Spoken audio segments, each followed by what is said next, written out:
Hi, I'm Victor Deonda, and I'm a Gen Xer. Hi, I'm Darian Davis, and I'm a millennial.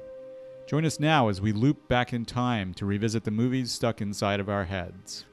It's the podcast about traversing the generational divide. This is Film Loop.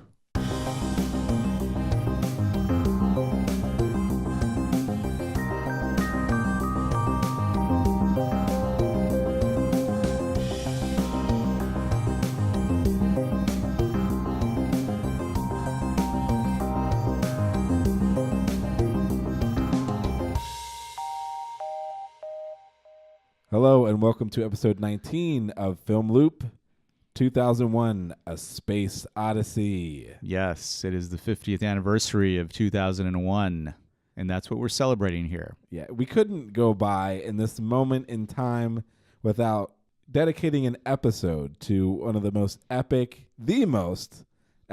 sci-fi film of ever. Of film history so far, Yes, as we know it. As we know it. One of the most influential sci-fi classics of all time. That's right. Before we get into more of that, let's quickly get into our announcements.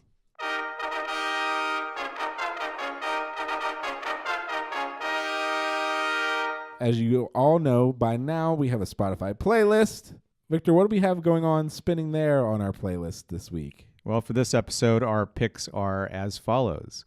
The Blue Danube Waltz by Johann Strauss. And the other track we picked for this episode is Also Sprach Zarathustra. You may know that one. It's by Richard Strauss. Yeah, that's a mouthful. Yes. Say that 10 times really fast. Also, we have really exciting news. Our merch shop is opening this weekend. Yay, the Film Loop shop. Yes, so you can go and buy a t-shirt, buy a mug, any kind of apparel or trinket you could think of. Well, maybe not any, but you know.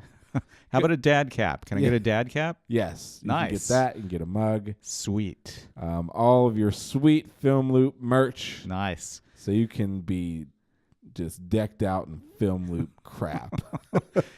And we know some of you have been asking about things like this, and here you go. Yeah, so this is all for you. So Yes. buy it up and help support your friendly neighborhood podcast. Yes. Tell all your friends, tell your family, tell your grandmother. That's right.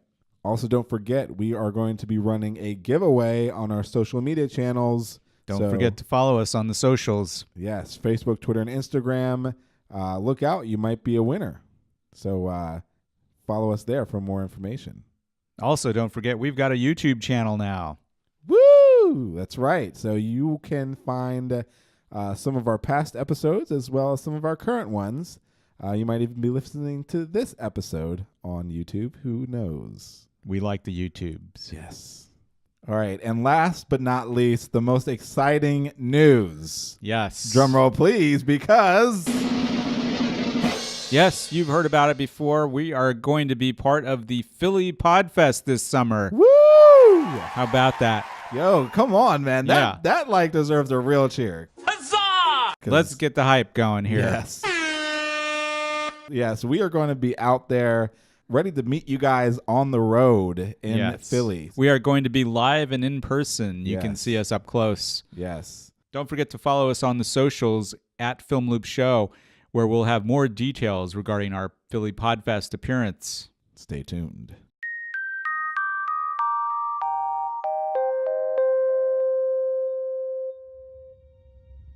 Dave, do you mind if I ask you a personal question? No, not at all. I've wondered whether you might be having some second thoughts about the mission.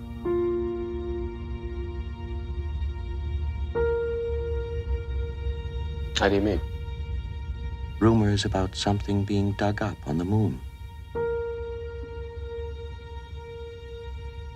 I never gave these stories much credence, but particularly in view of some of the other things that have happened, I find them difficult to put out of my mind.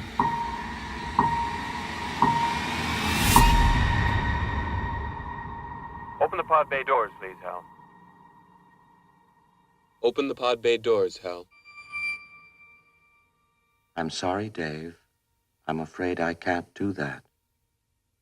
What are you talking about, Hal? This conversation can serve no purpose anymore. Goodbye.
"2001: A Space Odyssey." I mean, one of the. I keep saying one of the most. It is the most influential, just classic science fiction film ever put to tape. To tape or film? To film tape. Film tape, yes. You can't say 2001 and not include the word classic Yeah. after it. And it's with a capital C. Yes, and this film, has inspired so many other filmmakers, so many other types of films, science fiction genre. Yeah, you can't watch a science fiction movie today without seeing some callback or just being reminded in some way. It's just a part. It's already automatically a part of the heritage of 2001. Oh yeah, and what Kubrick has done. Yep. The fact that he was such a meticulous person. And just really a genius. Oh, yeah. He was a genius. He was a Renaissance man. Yeah. Did many great films, and this, of course, is just one of them. Yeah. Anyone with a track record like his would be lucky. There's just amazing stuff. And, of course, we had to talk about this film because it is the 50th anniversary of the release of 2001. It was released in 1968.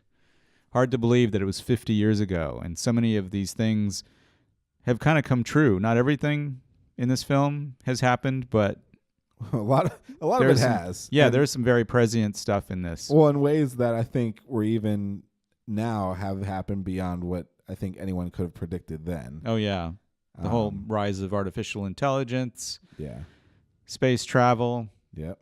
I mean, because when this film was released, we hadn't even reached the moon yet. That wouldn't happen until the next year in 1969. Right. Well, it's funny you mentioned that too, because I'd heard something where Kubrick was very nervous about space travel going on at the same time. Yeah.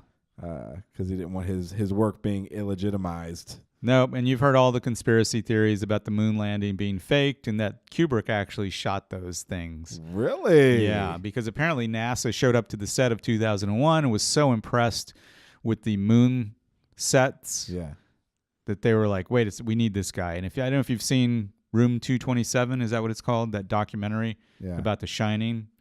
Yeah. But it's all fan theories about The Shining, and that's one of them, that little Danny wears a sweater that says Apollo 13 on it or Apollo 11, which is a reference to the moon landing being faked and Kubrick working for NASA to make that happen, and it was all hush-hush and very secret. Yeah. Who knows if that's true? Well, NASA was very close to this film anyway because Arthur C. Clarke worked with them very closely anyway. Right. And so, and Kubrick was very meticulous. He wanted everything to be practical. Right.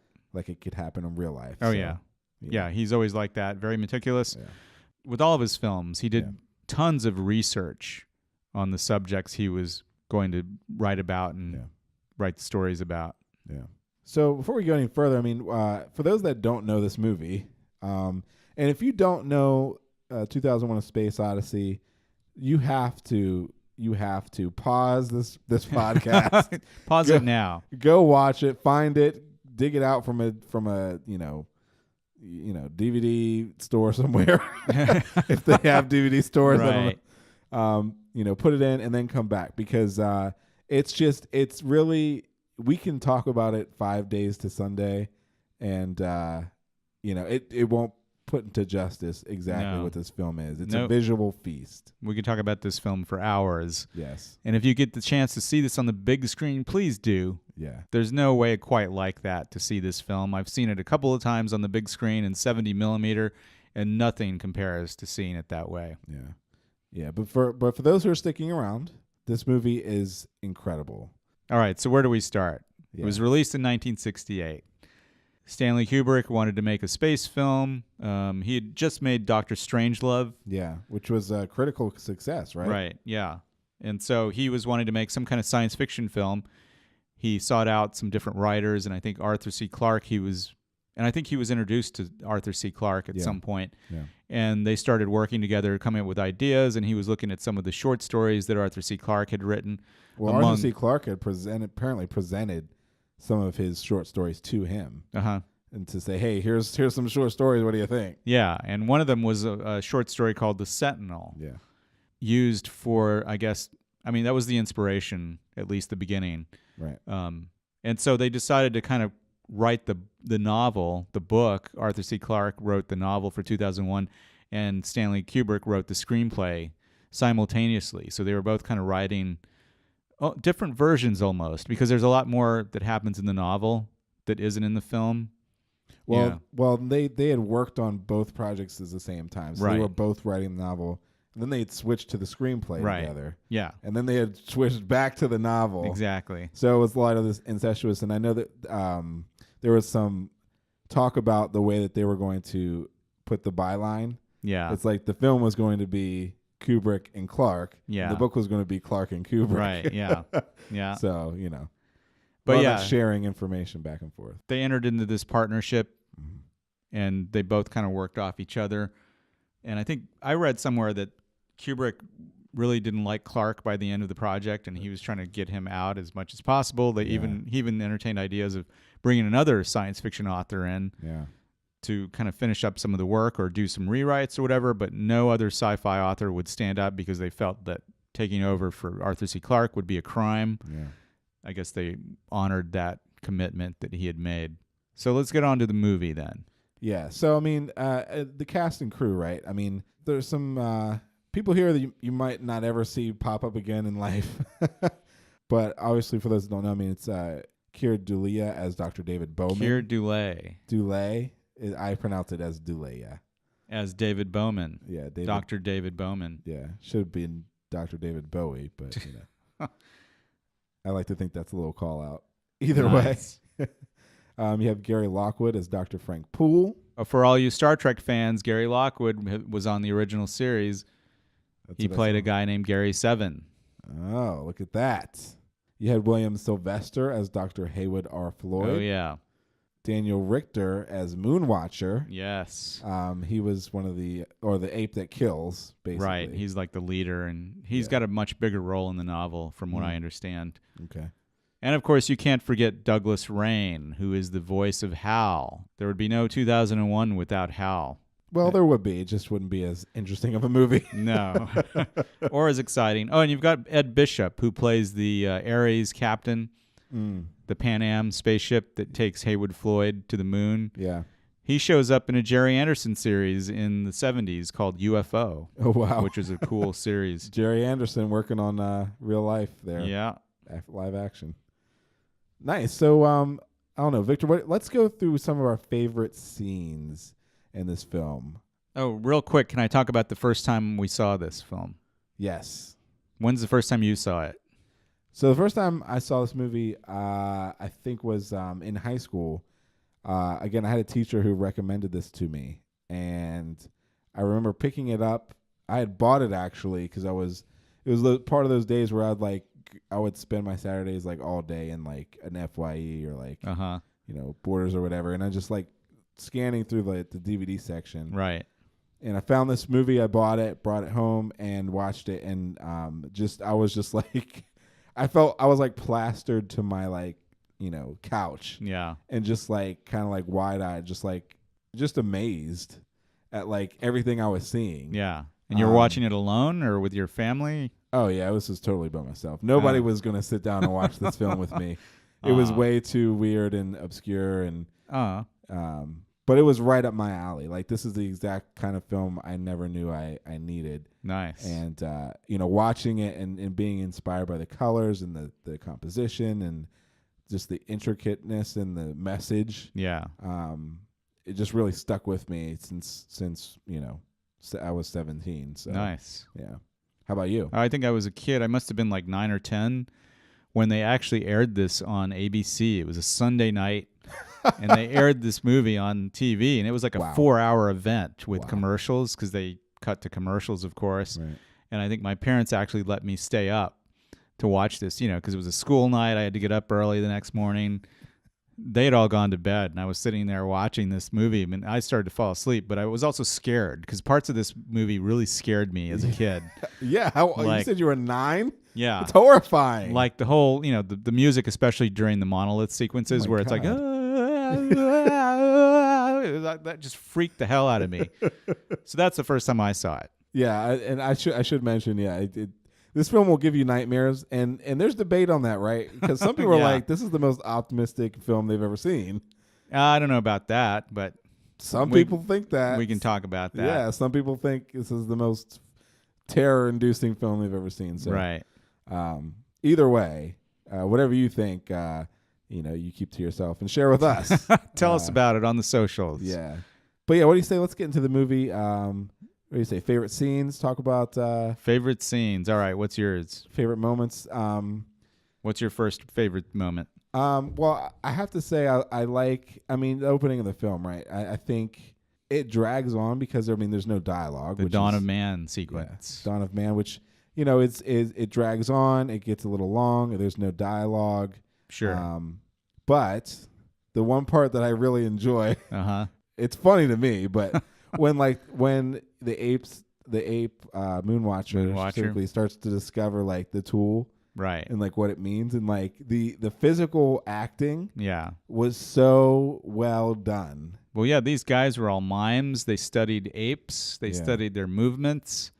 So it's unbelievable. Yeah, just the like effort put forth to like even do that kind of a study. And, all that training, and like it pays off in that one scene where you see Moonwatcher just sitting there and like trying to figure out, like playing with this bone, right, and like kind of playing with it back and forth, and like twitching his head, and like finally like starts banging it. Yeah, and you're like, oh shoot, like. This is how it started. Right. This is how we learn, how we learn to like do stuff. And it's like, and of course this all happens after the monolith shows up. Right. And that all ties in together with, the monolith kind of providing that next evolutionary jump. Right. Kind of giving us a push or a shove, as if you will. And I love that part too, because the ape's reacting to the monolith. I think it's Moonwatcher who kind of runs up to it, and he's about to touch it, but then he runs away. Then he comes back, and he's about to touch it again. He runs away. Yeah. Then he's like sniffing it. He's going to take a bite out of it. Yeah. That's totally what you would expect an ape to do, right? Right. Which is it's incredible, and that scene is so haunting, right? Because it's like it's weird enough just seeing like apes running around. Yeah. But then to have that like that swelling like chorus, like shivering, like these shivering like vocal cords, rising and falling, it's like that enough is like just will set you off and like make you feel uncomfortable, but it's like done to great effect, right? But then you have the great like toss up sequence, the match cut. You have that whole scene which has been parodied so many times, but it's a great cut, and it's like, I know when it first came out, when it first was released in the theaters, that cut was like, it's a million years between those two shots. Nothing like that had ever been done before. Well, it's such a great sequence. Here's the other part too. It's not a great cut, and that's gonna sound like heretical, and I'm gonna get hate mail. How dare you? But like, it's not a great cut, but the intention. You mean match cut? Yeah, it's a match cut, but it doesn't quite match matched. Perfectly. No, no, it's not quite matched. I just want people to like recognize that part, right? Right. It's not a perfect match, but the concept is what matches, right? In this instance, which is genius, right? And in the film history books, that's one of the greatest edits of all time, one of the greatest cuts. Yeah. Another one being Lawrence of Arabia, in my opinion, but we'll get to that one later. Maybe. So one of my favorite moments in the film. Yes. Thanks for asking. Well, I do like the Dawn of Man sequence. It's 25 minutes of nobody talking. Yeah. But it makes sense. And when I watched it last night, it went by really fast for me just because I was so engrossed in like what's going on. It's the beginning of time, right? They're fighting over a water hole. Yeah. They're like two gangs. They're trying to fight. Then the monolith shows up. They get some knowledge and he's like, oh, wait, I can use this bone to kill some, because they're also all vegetarians. I don't know if you noticed that. They're just like eating little plants and stuff. Mm-hmm. They're hanging out with those tapirs. Yeah. And they're not doing anything to him. Well, then once he learns how to use the tool, you get these cool smash cuts of the tapir falling, because they're learning how to eat meat now. Right. Learning how to use tools, make tools, and use them to kill as well, because they kill the leader of the other tribe. They all got to get a smack in. Exactly. And you can see the rubber bones when they're whacking on the guy. Yeah. But so then man learns violence, learns how to make tools and use them. Mm-hmm. We have the smash cut to the space station, and that's another one of my favorite sequences is the Blue Danube sequence, where Dr. Floyd is making his way to the Clavius base. Yeah. What's another one of your favorite moments? I really like. You said the Blue Danube. I like the moment with the floating pen, and I don't know why. Great. Yeah. But it's the way that they're able to convey space, weightlessness. Yeah. It was just incredible. And it's like this film was made in 1968. Yeah. And I've seen worse done like in the 90s. So it's like there's no excuse. And I found out the way that they did that trick, if you want to know. Oh, yeah, you don't, fast I forward. know. But like when I found out the trick, I was like, oh my God. It's so easy. Yeah. Yeah. But what they did was they took a pen and double-sided tape, and they stuck the pen on one side of a sheet of glass. Yeah. And they rotated the glass slowly so it looked like it was floating. Right. Yeah. In front of the camera. Yeah. It's just that those practical effects. Oh yeah, and the actor who's playing Dr. Haywood Floyd, he's just kind of floating his arm up and down, as he's dozing.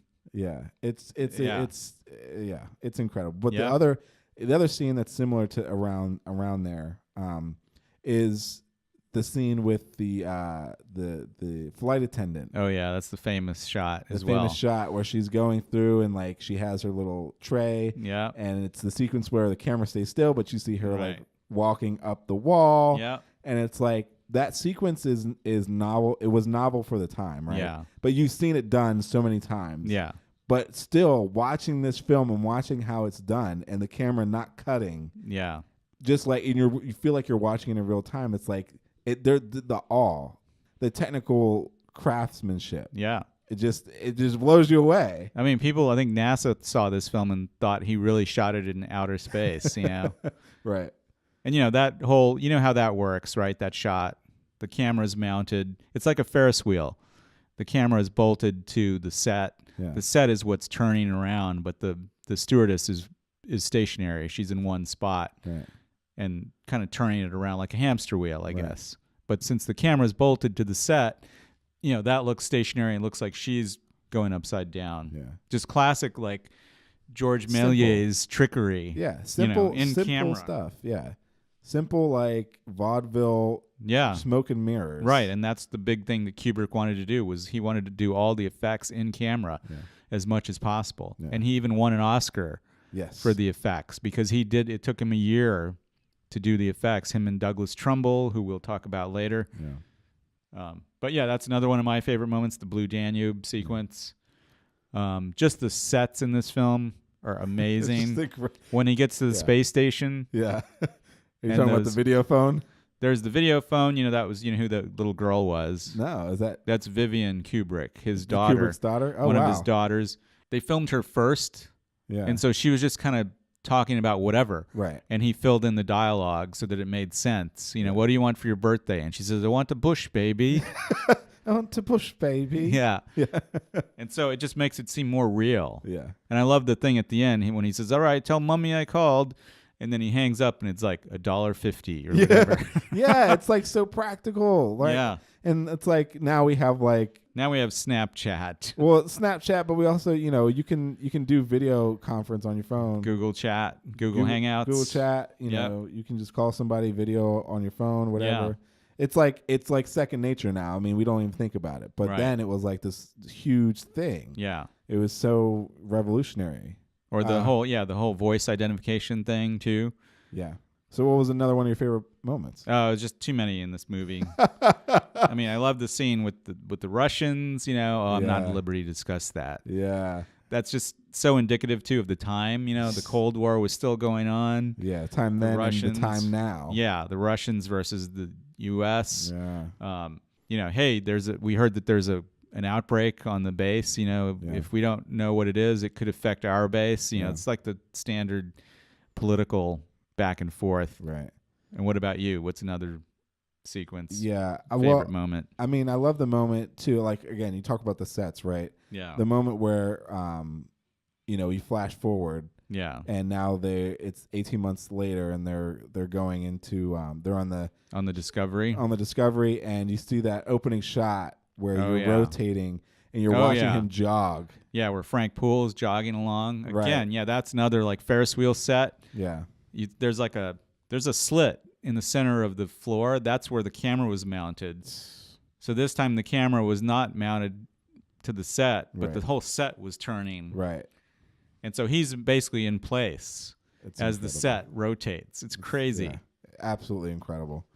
But I love the set. This was shot like at Shepperton Studios outside of London. The whole excavation set. Yeah.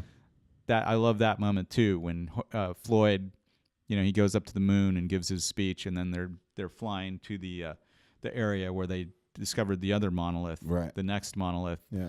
And they're taking a picture. The photographer's telling them move in closer. I mean, it's like just little touches like that are what make it so amazing to me. And he's like rotating the camera to like advance the film. But that was like a huge set. It was like 60 feet by 120 feet. Yeah. And that they had to use one of the biggest sound stages there to build that set. Wow. But can you just imagine being there on that set and seeing that? Nope.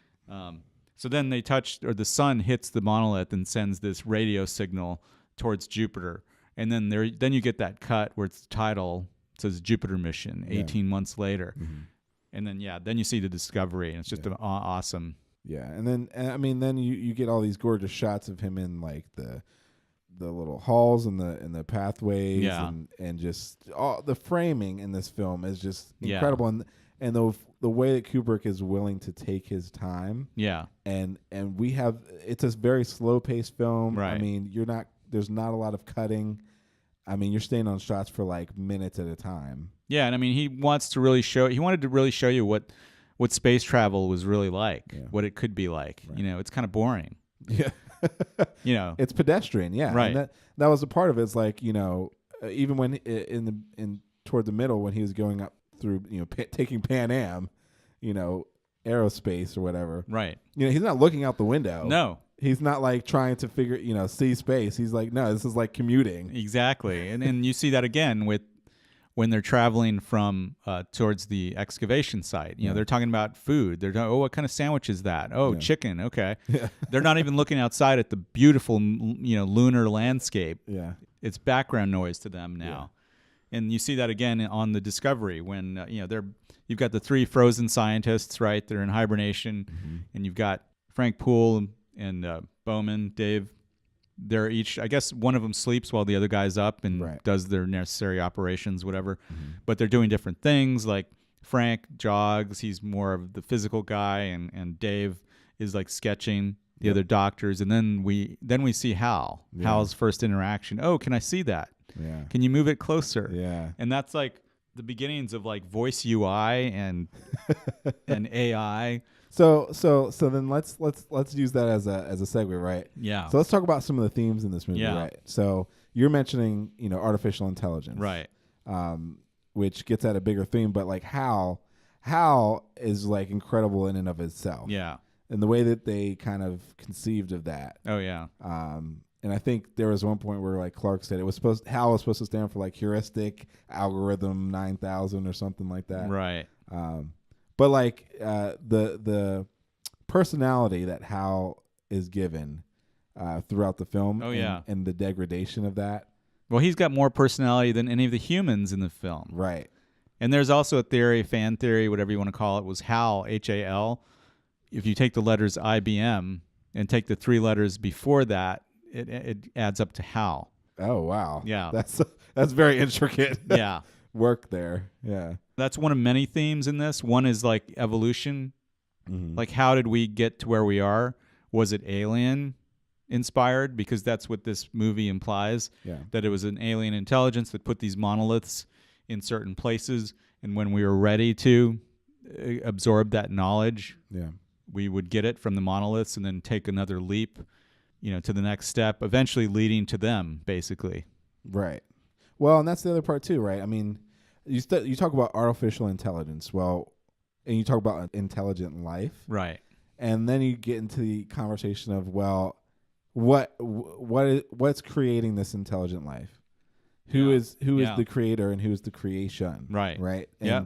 And so you talk about humans getting intelligence from aliens, God, right, and then them in turn creating something themselves. Yeah. So it's like this cycle of creator versus creation. Exactly. Right.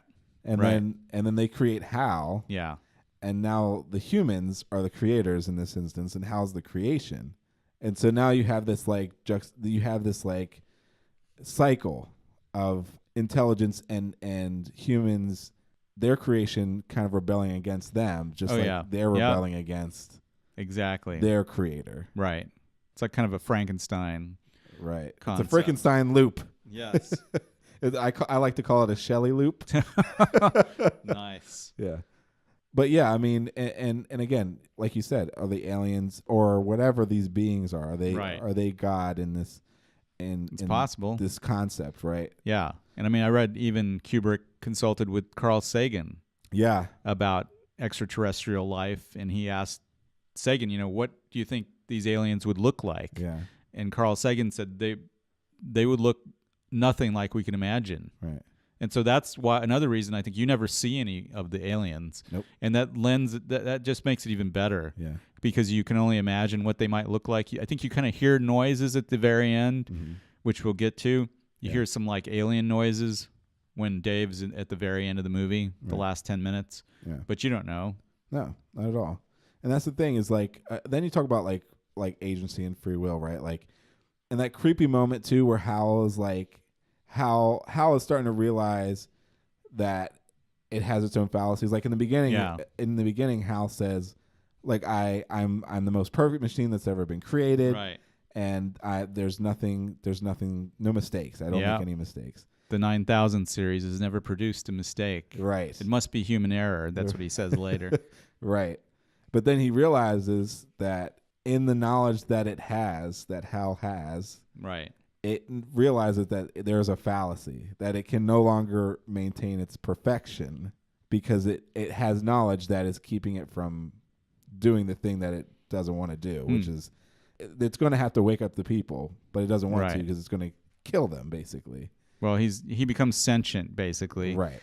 And once you have the whole situation with that component, he says, oh, it's going to fail. Yeah. They pull it out, and it looks perfectly fine. Right. So then Dave and Frank go into the pod to talk about it.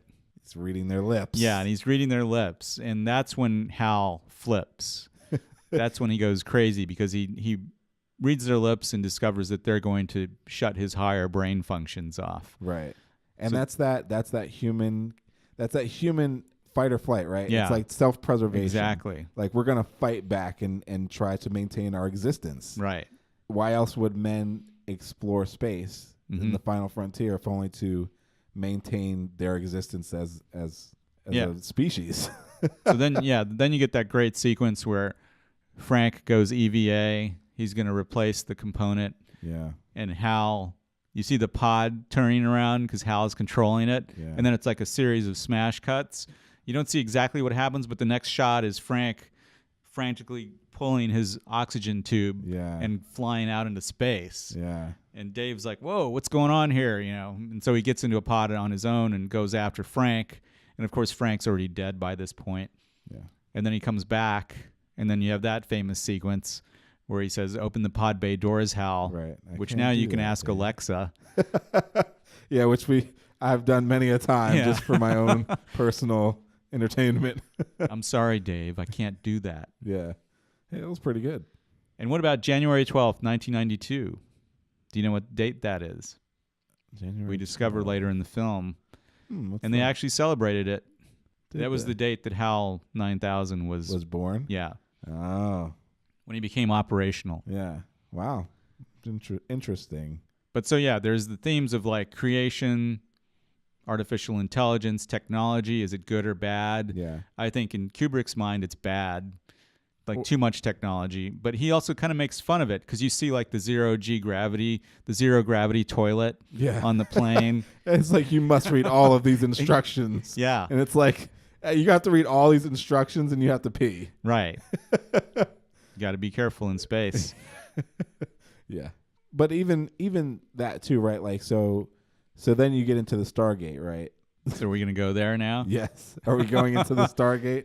Well, there's that whole sequence too where he's trying to get back in. Dave, open the pod bay doors. Yeah. Okay, I'm going to use the emergency exit, the emergency escape hatch. Right. And I love Hal says, "I think you're going to find that very hard to do, Dave, without a space helmet." Just pissing with them, yeah. Yeah. And so he gets in, and then we get this whole long sequence where you hear nothing but Dave breathing Yeah. and Hal saying, "Stop, Dave. What Yeah. are you doing?" I know No. I've done bad things in the past, but I I'm can starting to feel change. better. Yeah. And then that whole scene is I just It's the adore- bargaining part. It's the bargaining. Right. I adore that scene because he's my mind is going. He's like pulling out all the memory chips, the Yeah. cards. Yeah. He's like, "I can feel it, Dave." And he's like human, and he's Yeah. like, "I'm losing my mind." You're killing me. Yeah, exactly. You're killing me, and I don't like it. Yeah. And then he starts to sing the song. Yes. Daisy, Daisy, give me your answer due.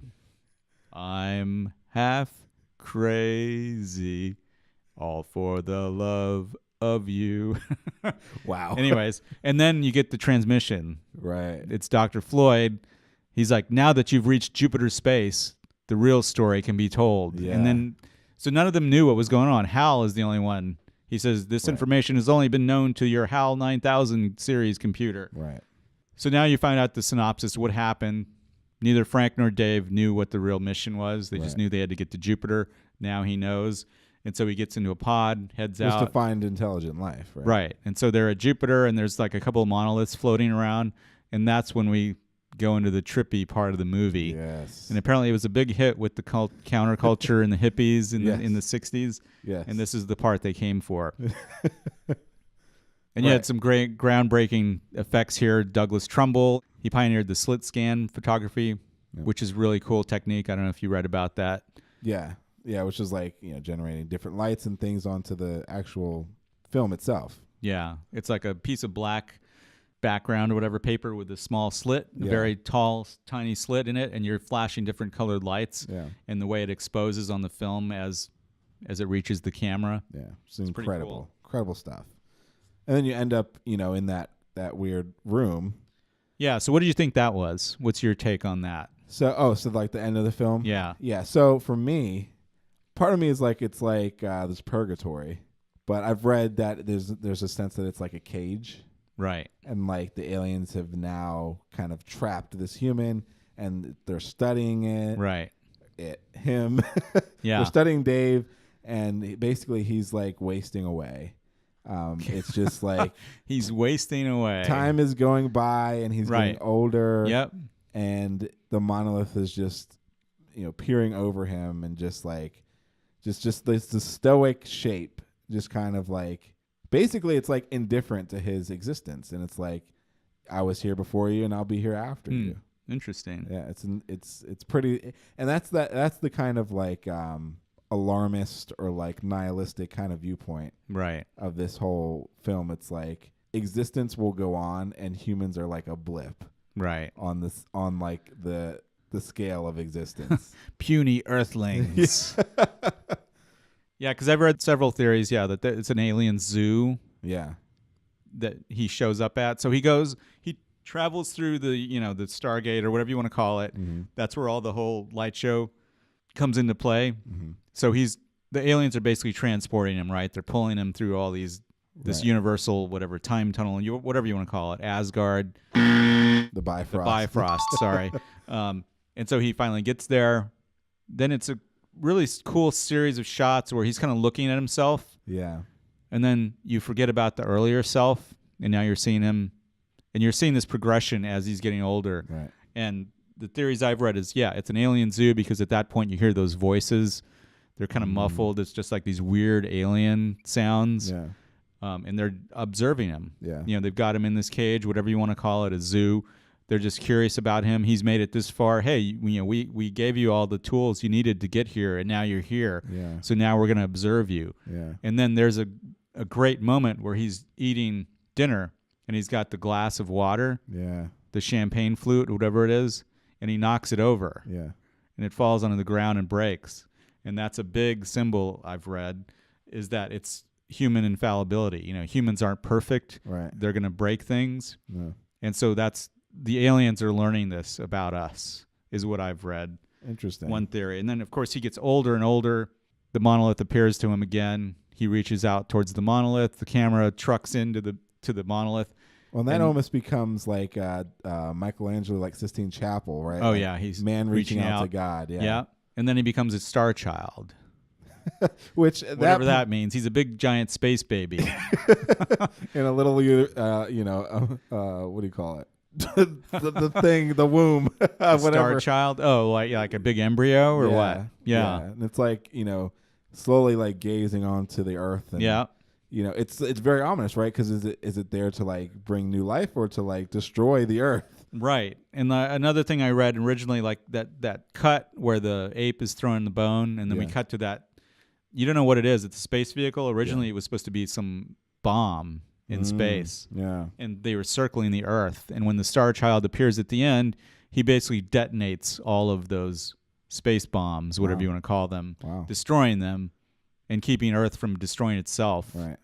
So the Star Child is floating out there. And another theory I've read about the Star Child was that it's kind of the next leap in human evolution. Yeah, which is what? We're all big space babies? Yeah. We're all big space babies. Wow. And the aliens helped us get there. They helped us along all the way, all the time. But why does it have to be a space baby? I don't know. If you want to be a space baby, I want to be like one of those babies like from The Wiz. And if you know what I'm talking about, that's the kind of space baby I want to be. And like the model, that was like a model, like a real working model of the space baby, the Star Child. Yeah. Wow. And they had kind of a mold of that when I think I told you about at the LA County Museum of Art. They had a big Stanley Kubrick exhibition. Yeah. And the 2001 room. So they had a different room for each of his films. Wow. With props and things, ephemera from the films. And for the 2001 room, they had like one of the space suits. Right. They had the Star Child. They also had one of the ape masks. Yeah. Well, pretty cool stuff. I think one of the greatest things about this movie is that, and Kubrick I think has said as much as it's really the film doesn't have structure. There's a reason it doesn't have dialogue. Yeah, it's open ended so that you can interpret it. Like he said, he's trying to reach your subconscious mind, and he wants it to be visual. Yeah, and just like a bunch of visuals that you string together and make up for yourself what it should mean. Oh yeah. And so that's why there's really no explanation for what it means. No. And some people think it's a very positive film about the hope of humanity. Yeah. And the fact that we'll be reborn, and there's other thoughts that like humanity is but a drop in the bucket of existence and that we'll be wiped out soon enough by some other life form, Right. But it's just that concept, right, that like about space and about human beings and about evolution and considering what it means. Right. The unknown. The unknown. And we can't be the only intelligent life form. I will always say this. I will never rule anything out. No. You just don't know. No. You just How don't. can you? Right. You can't. You don't. You don't know. There's got to be other life out there. Yeah. I want to believe. Do you believe? Yeah, I mean, again, just an incredible film. I mean, one that I will always continue to come back to. I mean, just for the visuals, just the colors, the framing, the simplicity of it. Cinematic feast for the eyes. Yeah, it's just absolutely incredible. And I just saw one brief note when Dave is pulling out Hal's memory. He says, "No, Dave, I think you should take..." what does he say? He's like, "I think you're overreacting. I think you should take a stress pill and think things over." Yeah. Classic. Yeah. No stress pills in this life. No. So yeah, cinematic feast for the eyes. If you get the chance to see it on the big screen, run. Don't walk to the nearest theater showing it. Yeah. It's meant to be seen on the big screen. Yeah. And then I still haven't, so I can't wait to finally see it there. Yeah, you won't see anything else like it. Yeah. So that's 2001, A Space Odyssey.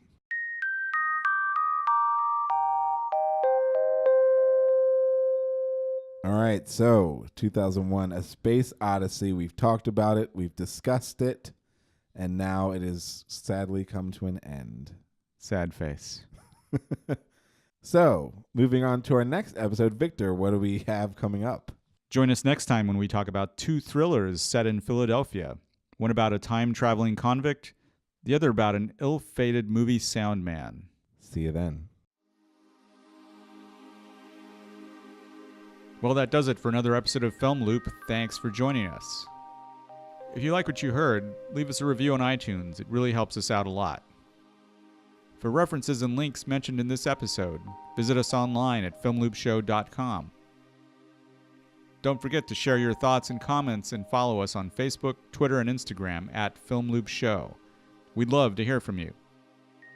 Thanks again for listening. See you next time on Film Loop.